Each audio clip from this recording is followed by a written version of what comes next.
오늘 읽은 일 본문의 가장 핵심적인 내용이 무엇입니까? 바로 마리아가 그 값비싼 향유를 깨뜨려 예수의 발에 붓고 그 발을 자신의 머리로 닦는 바로 그 장면일 것입니다. 여러분은 마리아 하면 어떤 이미지가 있으신가요? 믿음이 좋은 사람, 하나님, 예수님을 사랑하는 사람, 이런 이미지가 여러분 안에 있지 않으신가요? 오늘 장면을 보면서 우리가 마리아를 생각할 때 가장 먼저 떠올릴 수 있는 성경 본문이 바로 누가복음 10장인 것 같습니다. 우리 찾으신 성경을 잠깐 이렇게 접어두시고요. 누가복음 10장 38절로 42절까지 말씀을 같이 한번 좀 살펴봤으면 좋겠습니다. 누가복음 10장 38절로 42절 말씀입니다. 제가 읽어드리겠습니다. 그들이 길 갈 때에 예수께서 한 마을에 들어가심에 마르다라 이름하는 한 여자가 자기 집으로 영접하더라. 그에게 마리아라 하는 동생이 있어 주의 발치에 앉아 그의 말씀을 듣더니 마르다는 준비하는 일이 많아 마음이 분주한지라. 예수께 나와 이르되 주여, 내 동생이 나 혼자 일하게 두는 것을 생각하지 아니하시나이까. 그를 명하사 나를 도와주라 하소서. 주께서 대답하여 이르시되 마르다야 마르다야, 내가 많은 일로 염려하고 근심하나 몇 가지만 하든지 혹은 한 가지만이라도 족하니라. 마리아는 이 좋은 편을 택하였으니 빼앗기지 아니하리라 하시니라. 아멘. 이 본문을 생각해 보면 정말 마리아는 예수님이 기뻐하실 만한 그런 믿음이 좋은 사람인 것 같습니다. 그리고 이게 딱 비교가 되잖아요. 자매인데 마르다보다 믿음이 좋은 사람. 그리고 예수님께서 후에 마르다에게 하신 이 내용의 말씀을 살펴보더라도 우리는 그렇게 생각할 수밖에 없을 것 같습니다. 그래서 흔히 이 말씀을 우리에게 적용을 할 때 우리는 일 중심, 봉사의 중심이 되면 안 되고 하나님의 은혜를 먼저 구해야 돼. 뭐 이렇게 결론 지을 때가 많은 것 같습니다. 이것도 틀린 말이라고는 할 수는 없겠지만 좀 더 정확하게 이야기하자면 예수님은 마르다가 했던 그 일, 그 섬김에 대해서 잘못되었다고 지적하시는 것이 아니라 바로 40절 말씀에도 있듯이 바로 그 마르다 마음의 분주함을 보고 하신 말씀이었습니다. 우리가 교회의 일을 놓고만 보더라도요, 우리 눈에 다 보이지 않고 우리가 몰라서 그렇지 그 구석구석 자리에서 그 자리를 지켜주시고 섬기시는 분들이 없다면 이 공동체를 우리가 끌어가는데 또 예배를 드리는데 상당히 많은 불편함이 있을 것입니다. 결국은 예배가 봉사보다 더 중요한 거야, 뭐 이런 식의 이분법적으로 생각할 것이 아니라 우리가 섬기고 또 일하는 그곳에서도 그 자리가 정말 하나님을 예배하는 자리가 되고 우리가 섬기는 그 일이 하나님의 영광이 되도록 하려는 그 마음, 그 중심을 예수님께서는 마르다에게 이야기하신 것이죠.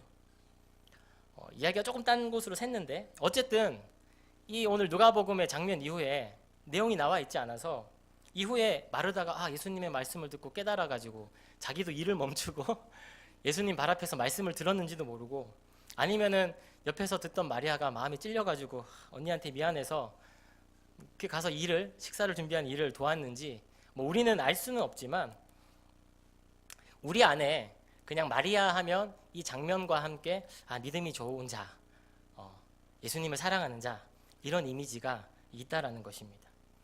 그리고 이렇게 좀 시간이 흘러가지고요, 바로 오늘 본문의 이전 요한복음 11장에는 나사로가 죽는 이야기가 등장합니다.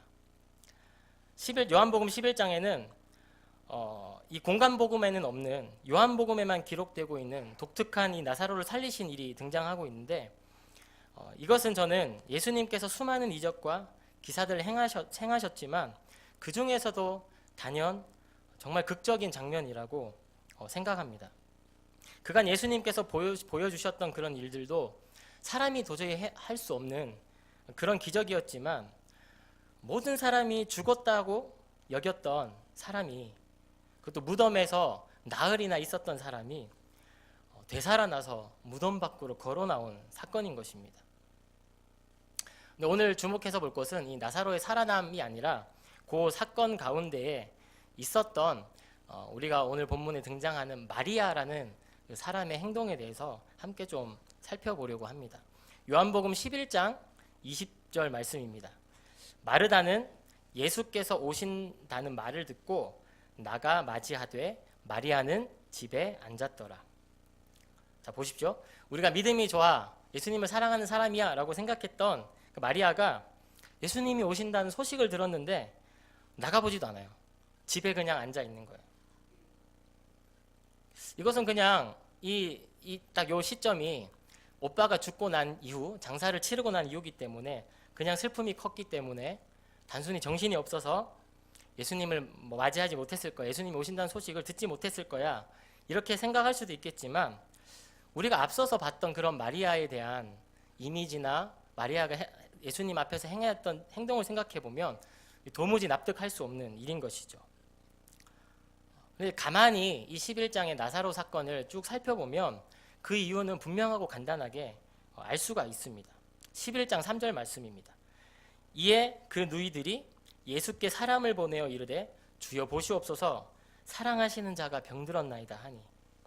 그러니까 나사로가 죽기 전에 이미 병이 들었을 때에 이 마르다와 마리아 이 누이들은 예수님께 사람을 보내어서 그 사정을 알린 거예요.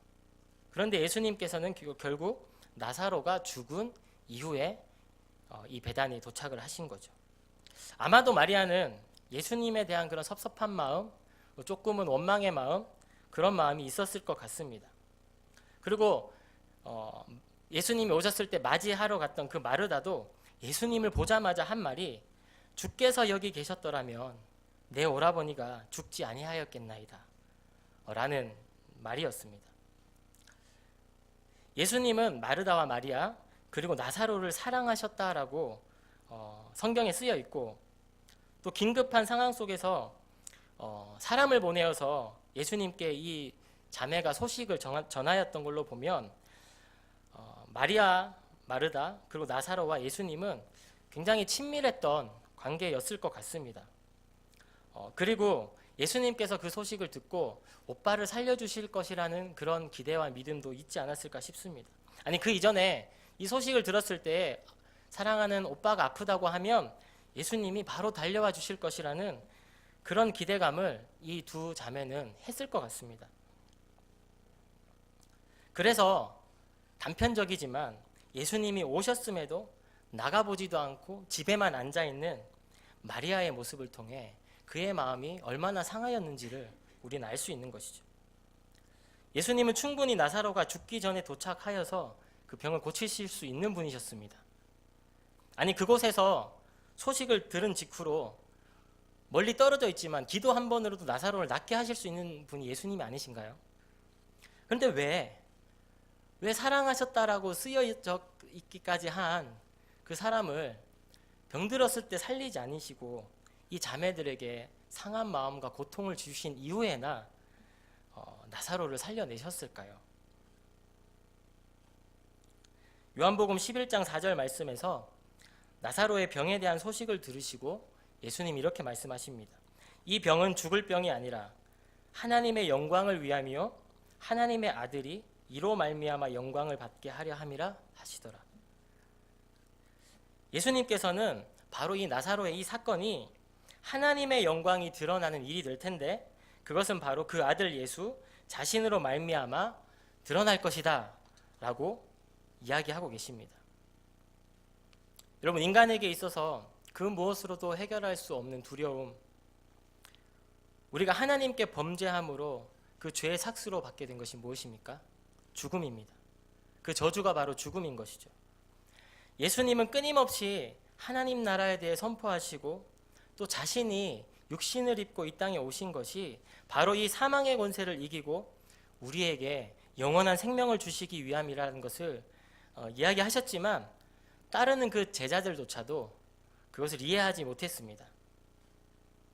그저 눈앞에 놓여진 문제를 해결해 주시는 왕, 자신들이 당하고 있는 이 억압과 압제로부터 우리를 구출해 주실 왕, 이 정도로 생각했던 것 같습니다.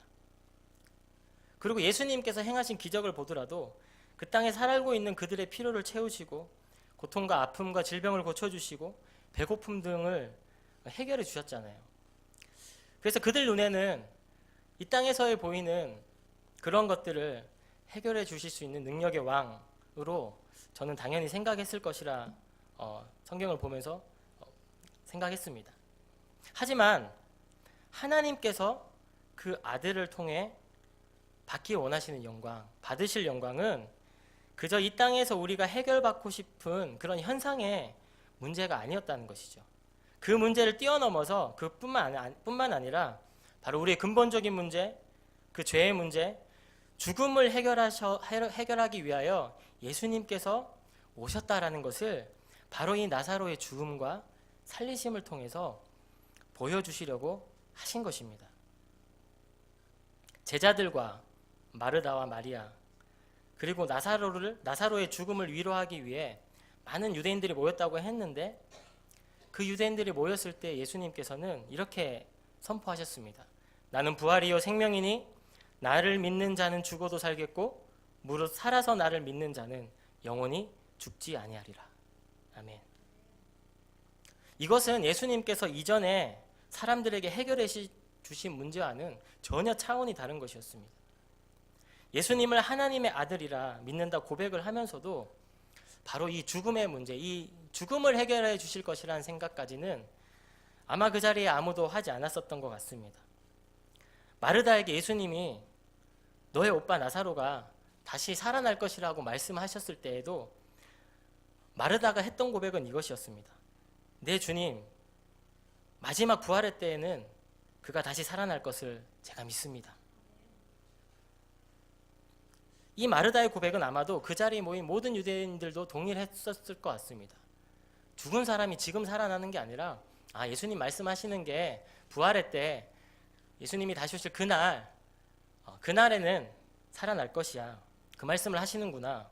이렇게 생각을 하셨던 거죠.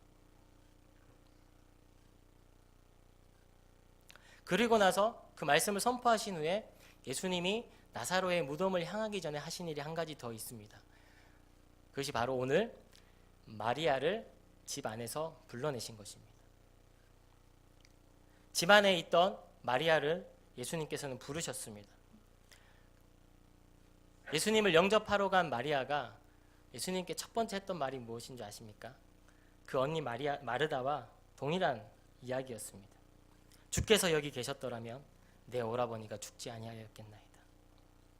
그리고 마리아는 어쩌면 그 원망이 섞인 그 고백과 함께 눈물을 흘렸습니다. 그리고 그 장면을 보던 그와 함께 많이 있었던 유대인들도 함께 울었다고 성경은 기록하고 있습니다. 그 일이 있은 후에야 마리아까지 부르신 이후에야 예수님은 나사로의 무덤이 어디신지 물으시고 그 길을 향하시면서 마르다와 마리아 그리고 나사로의 죽음을 슬퍼하며 우는 그 무리들을 불쌍히 보시고 또 그 마음을 비통히 여기시며 눈물을 흘리셨다라고 하십니다. 그런데 이 사람들이 흘린 눈물과 예수님이 흘린 눈물과는 전혀 다른 것이었습니다. 그 나사로의 무덤까지 가면서 많은 사람들이 수군댔습니다. 예수님이 나사로를 얼마나 아끼셨으면 저렇게 눈물을 흘리실까? 이런 이야기도 들렸고요. 또 한켠에서는 아니 눈먼 자도 뜨게 하시니가 왜 그 사람을 죽지 아니하게 할 수 없었느냐? 이런 탄식을 하기도 했습니다. 무덤으로 향하는 길에 이런 무리들의 소리를 들으며 예수님께서는 다시 한번 그 마음에 비통함을 여기셨다고 성경은 기록하고 있습니다. 예수님이 그 자매와 그 유대인을 보시면서 그 마음에 비통하고 안타까워하셨던 이유는 무엇이었을까요? 그것은 그냥 인간적으로 나사로를 사랑했기 때문이 아니라 바로 나사로의 그 죽음 앞에 모든 것이 끝났다라고 여기는 그들의 마음. 그 죽음을 이기고 생명을 주실 수 있는 이가 바로 이 앞에 있음에도 알지 못하는 그들을 불쌍히 여기는 마음이셨던 것입니다. 이제 이 사건은 마지막 절정으로 치닫습니다. 돌문을 치우라 말씀하시고 이제 나사로를 불러서 그 나사로가 나올 일만 남았습니다. 그 나사로를 부르시기 전 돌문이 치워지고 예수님은 하나님 앞에 기도하십니다. 그 기도의 내용을 보면 예수님께서 그렇게 비통하셨던 마음, 그리고 예수님께서 말씀하신 하나님의 아들을 통해 하나님이 영광을 받길 원하시는 그 일이 무엇인지를 알 수가 있습니다. 그 예수님의 기도를 한번 같이 볼 텐데요. 요한복음 11장 41절 42절 말씀입니다. 제가 읽어드리겠습니다. 돌을 옮겨 놓으니 예수께서 눈을 들어 우러러 보시고 이르시되 아버지여 내 말을 들으신 것을 감사하나이다. 항상 내 말을 들으시는 줄 내가 알았나이다. 그러나 이 말씀하옵는 것은 둘러선 무리를 위함이니 곧 아버지께서 나를 보내신 것을 그들로 믿게 하려 함이니이다. 바로 이 나사로의 죽음과 살아남의 사건은 생명의 주권자가 하나님께 있음을 보여주신 기적일 뿐만 아니라 예수님의 죽음과 부활을 믿는 사람들은 이와 같이 예수와 함께 살아날 것을 보여주시는 정말 복음의 핵심인 것입니다. 이것이 바로 하나님의 아들 예수 그리스도가 이 땅에 오신 이유이자 목적이며 이 사건을 지켜본 무리들과 또 함께 오늘 이 말씀을 보는 이 성경을 읽는 우리들에게 하나님께서 알기 원하시는 사실인 것입니다. 이제 오늘의 본문 12장으로 돌아가서 이 사건들을 이해하시면서 여러분 마리아의 행동을 한번 살펴보시기 바랍니다. 마리아의 그 행동이 이제는 조금씩 이해가 되시나요? 이 향유는요, 여인이 결혼을 위하여 평생에 준비했던 아주 값비싸고 귀한 것이었습니다. 유다가 말한 것처럼 이 향유가 300데나리온 정도의 가치가 있는 것이라면 보통 사람의 1년치 연봉에 해당하는 금액입니다. 그것을 깨트려 예수님의 발에 붓고요. 당시에 노예들이나 주인에게 하던 행동입니다. 머리로 그 발을 닦은 것입니다. 씻기신 것입니다. 자신이 가장 비싸게 여겼던 그 물질적 가치, 그것을 예수님 앞에 내려놓고요. 그리고 노예나 할 법한 그 행동을 주님께 하면서 자신의 그 인격의 가치를 중요하게 여기지 않으며 예수님께 내려놓은 것입니다. 나사로를 죽음에서 생명으로 인도한 예수님께 그 감사의 마음을 표하며 그 사랑을 고백하는 행동인 것입니다. 죽음 앞에서는 이 값비싼 향유의 가치나 용도가 그 의미가 더 이상 마리아에게 없었던 것이죠. 그리고 자신의 인격조차 생명의 주권자 대신 주님 앞에 아무것도 아닌다는 것을 깨달았기 때문에 내려놓을 수 있는 것입니다. 그렇기에 마리아의 이 예수님의 발을 닦은 행동은 그녀의 신앙의 고백이자 오직 예수만이 목적이 되는 행동이었습니다. 그 어떤 것으로도 대신할 수 없고 또 그 어떤 것으로도 표현할 수 없는 더함도 덜함도 없는 정말 단순한 그 순수한 신앙의 고백인 것입니다. 머리로는 알고 있어도 우리가 결코 쉽게 할 수 없는 그런 행동입니다. 꾸밈도 가식도 자랑도 칭찬을 위함도 아니고 과시를 위함도 아니고 정말 이 순수한 고백의 행동을 마리아가 할 수 있었던 것은 바로 나사로의 그 살아나는 사건을 통해 죽음을 이기시고 생명을 주시는 주님을 보았기 때문입니다. 사랑했기 때문입니다. 그 안에 그 믿음이 생겼기 때문입니다. 유다의 눈에는 그저 그 향유의 가치만이 보였을지 모르겠지만 그 향유를 깨뜨려 발을 닦고 있는 마리아를 보시면서 예수님께서는 그 순수한 신앙의 고백을 알고 계셨을 것입니다. 예수님께서 그토록 나사로를 살리실 그 당시 비통해 하시며 사람들에게 알기 원하셨던 그 믿음, 그 복음, 그것을 마리아가 알고 그 신앙을 고백하는 것을 보시고 예수님은 그것을 기쁘게 받으셨습니다. 그래서 많은 사람들에게 한 여인의 그냥 순수한 행동, 순수한 고백을 자신의 죽음을 준비하시는 것으로 말씀해 주시는 것입니다. 저는 오늘 말씀을 준비하면서 하나님 말씀에 비춰 제 자신을 한번 돌아보게 되었습니다. 나의 기도 가운데 하나님을 향한 이런 순수한 신앙의 고백이 언제부터인가 끊어져 있진 않는가? 내가 요즘에 씨름하고 고민하고 주님 앞에 구하는 것들이 다 이 땅에서의 눈에 보이는 현상적인 것들이더라고요. 하나님 이것 좀 해결해 주세요. 이거 힘듭니다. 이거 해야 됩니다. 그 무엇으로도 바꿀 수 없고 정말 가치로 매길 수 없는 그 생명의 주님을 맛보고 또 얻었음에도 여전히 내 안에 버리지 못하는 세상의 그런 물질적 가치와 또 나의 명예와 나의 인격까지도 예수님께서 그렇게 비통해 하시면서 불쌍히 바라보셨던 그 무리들 중에 하나가 바로 제 자신이라는 것을 말씀을 통해 깨닫게 하셨습니다. 그러던 중에 제 삶 가운데 정말 부족하지만 그렇게 주님을 뜨겁게 사랑했던 적이 언제였을까 이렇게 떠올려 봤는데 한 시절이 떠올랐습니다. 제 기억으로 한 2005년도쯤 되는 때였던 것 같은데 군대를 전역하고 이렇게 학교에 있는 친구들과 함께 팀을 이루어서 열심히 찬양 사역을 다닐 때였습니다. 그때는 정말 거짓말이 아니라 매일 그냥 이대로 찬양하다가 예배하다가 그냥 딱 이 자리에서 죽었으면 소원이 없겠다. 그렇게 고백을 했던 때였던 것 같습니다. 물론 지금 안 기쁘다는 건 아니고요. 그때는 정말 그렇게 했던 것 같아요. 그러다가 제가 고3 때 저를 이렇게 영적인 아버지처럼 이렇게 양육해 주셨던 한 목사님이 계셨는데 그 목사님이 한 시설을 소개해 주셔서 그곳에 예배를 인도하러 갔습니다. 대구 근방에 있는 곳이었는데 이제 이름이 배단위 농원이라는 곳이었어요. 농사를 지으면서 이렇게 공동체를 운영하는 곳이었는데 그곳은 고아원이기도 했고요. 그리고 장애인들이 모여 함께 생활하는 곳이기도 했습니다. 대부분 장애를 가졌다라는 이유로 어렸을 때부터 버려졌던 아이들이 그곳 가운데 이렇게 같이 생활을 하면서 성인이 되어서도 이렇게 갈 수 없는 사람들까지도 함께 모여서 어린 아이부터 정말 큰 어른까지 이렇게 같이 생활하는 공동체였습니다. 그 시설에 대한 이야기는 대충 이렇게 듣고 갔지만 막상 가봤을 때 그 열악한 시설들과 또 어려운 형편들을 이렇게 보고 그 사람들을 보면서 마음이 너무 무거웠습니다.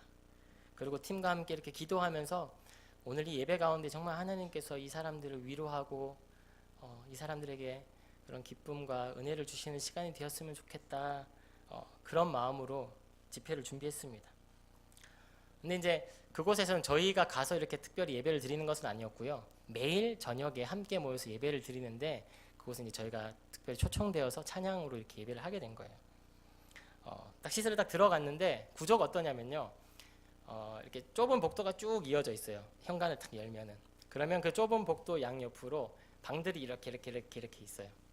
그래서 그쪽에서 이제 뭐 둘 셋씩 이렇게 생활하는 공간이고 그 좁은 복도를 조금 지나면 이제 주방 겸 거실 같은 공간이 나오는데 이제 거기서 모여서 예배를 하는 거예요. 그렇게 넓지도 않아서 어렵게 어쨌든 가져온 악기들을 이렇게 구석에다가 설치를 하고 예배 시작할 시간이 되어서 앞에 서서 이렇게 쭉 기도를 하다가 찬양을 하려고 하는데 그곳에 대표로 계셨던 목사님이 잠시만 기다려달라는 거예요. 아직 사람이 덜 왔다고. 그런가 보다 하고 이제 저희 다 서 있을 거잖아요. 딱 제 위치가 딱 복도의 딱 중간이었어요. 누가 안 오셨지? 그러고 이렇게 그냥 이렇게 기도하다가 이렇게 하고 있는데 한 1, 2분쯤 지났을까? 저쪽 어디서 삐거덕 문이 열리더니 한 사람이 이렇게 딱 나오는 거예요. 지금도 그 장면을 잊을 수가 없는데 팔, 다리 전체가 다 이렇게 불편하신 분이 이렇게 문을 열고 탁 굴러서 나오시더니 제가 예배하는 이 앞자리까지 계속 이렇게 떼굴떼굴 굴러서 오시는 거예요. 이제 그 함께 생활하시는 분들은 그게 너무 익숙하시니까 아무렇지 않아 하셨는데 저는 이제 바로 앞에서 이렇게 탁 계속 보고 있었거든요. 그 장면이 저한테 이렇게 그 것을 보면서 막 눈물이 너무 나가지고 도저히 찬양을 시작을 못하게 써서 한참을 이렇게 참고 하다가 그렇게 찬양을 시작했던 기억이 있습니다. 지금 돌아보면 아마 그 당시에는 좀 불쌍하고 제 안에는 그런 마음 때문에 그렇게 눈물이 많이 났지 않았나 그런 생각이 듭니다. 그런데요, 그렇게 모여서 함께 예배를 드리기 시작한 시간이 한 2시간 정도 예배를 함께 했는데 저는 지금도 아직도 잊혀지지가 않아요. 세상 그 어디에서도 찾아볼 수 없는 기쁨과 감사가 넘치고 그 밝은 얼굴로 찬양을 하던 한 그 20여 분의 어린 아이부터 어른들의 그 모습이 아직도 제 안에 있습니다. 그런 사람들을 정말 어디서도 못 본 것 같아요. 그 몸이 불편하셨던 분과 나중에 제가 그 시설을 이제 나중에는 몇 번 이렇게 방문하게 됐는데 이제 이분의 소원이 이제 죽어서 천국에 가면 자신의 몸이 온전하면 좀 기쁨으로 이렇게 뛰면서도 찬양하고 박수도 좀 한번 쳐보고 그런 얘기들을 저한테 언젠가 한번 들려주셨었어요. 그 예배를 마치고 돌아오는 길에 제 자신이 정말 티끌 만큼도 더 못한 존재 같더라고. 너무 부끄럽더라고. 너무 창피하고 나는 지금껏 어떤 마음으로 하나님을 사랑하고 살았나? 그런 마음도 들었습니다. 그 말씀을 묵상하면서 그날의 일을 다시 한번 이렇게 생각을 하는데 제 안에 이런 고백이 있었습니다. 예수도 가진 사람이 예수만 가진 사람을 보니까 그제서야 제 자신이 얼마나 초라한지를 깨닫게 됐습니다. 여러분, 저와 여러분은 예수도 가진 사람입니까? 예수만 가진 사람입니까?